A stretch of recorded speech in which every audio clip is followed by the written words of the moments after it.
pong ulitin ang ating tema ngayong taon. Sabay-sabay po tayo. Kabataang Pilipino para sa matatag na kinabukasan ng bagong Pilipinas.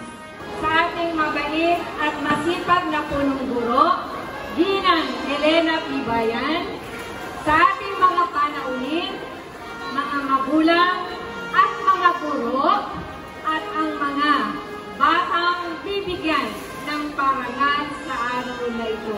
Pinagmamalaking punong guro na nagpakita at patuloy na nagpapakita ng husay at talino sa pamumuno sa ating paaralan.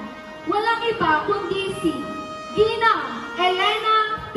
Bayan. Punong guro, tatlo.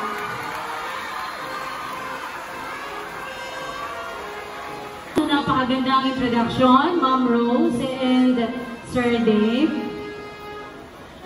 Sa mga haligi ng Dasmariñas 2 Central School, ang ating mga minamahal na mga guro na narito ngayon sa ating bulwagan, maaari po bang tumayo kayong lahat?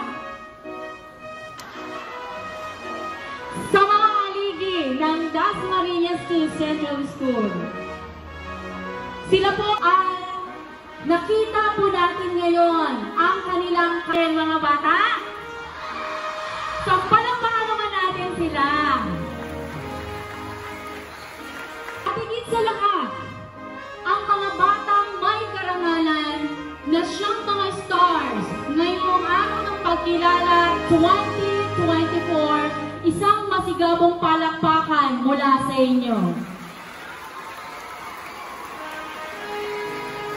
Kaya tinatawagan po natin ang ating minamahal na punong guro, kasama ng mga dalong guro, mga gurong tagapayo sa pagbibigay ng medalya sa ating masisipag at mababait na mga mag-aaral. LSJ Leto.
Natalie L. Bala, Chloe Raimundo, Grade 4 Representative. I'm Bridget M. Antonio, AJ Carl L. Aguilar. Palakpakan po natin ang SELG officers for this school year. John Ray Oscoria.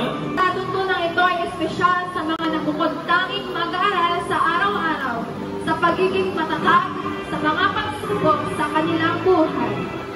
Bukod sa ating mga mag-aaral ay kikilalanin din natin ang ating mga minamahal na kaguruan na walang sawang gumagabay, nagtuturo at lumubog sa mga kabataan. Upang sila ay magabayan at maturuan ang mga mag-aaral na mahusay sa iba't ibang larangan ng paligsahan. Kaya ngayon, dadako naman tayo sa pagdawat ng sertipiko ng pagkilala.